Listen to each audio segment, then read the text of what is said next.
একবার এক ইহুদির লাশ দেখে রাসূল সাল্লাল্লাহু আলাইহি ওয়াসাল্লাম অনেক আক্ষেপ করলেন এবং বলতে লাগলেন, যদি আমরা ওই ইহুদি ব্যক্তিকে কিছু পূর্বে দাওয়াত দিতাম, দিনের কথাগুলো বোঝাতাম, তাহলে হয়তো এই লোকটা জাহান্নামী হতো না।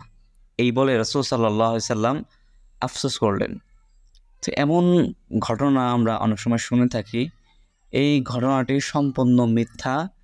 এই ঘটনাটি সম্পূর্ণ ভুল, বানোয়াট। এর কোনো প্রমাণ কোনো হাদিসে বা কোথাও পাওয়া যায়নি। এটি সম্পূর্ণ বানোয়াট কথা। এই ঘটনাটি অধিকাংশ সময় রাসূল সাল্লাল্লাহু আলাইহি সাল্লাম উম্মতের প্রতি কেমন দরদি ছিলেন এবং হেদায়েতের জন্য কতটা ব্যাকুল ছিলেন, এসব দাওয়াতের ফজিলত, ইসলামের দাওয়াতের ফজিলত বলতে গিয়ে এসব বিষয় বলা হয়। আসলে এইসব বিষয়ের কোনো ভিত্তি নেই। এগুলো ভিত্তিহীন বর্ণনা, এগুলো খুঁজে পাওয়া যায়নি।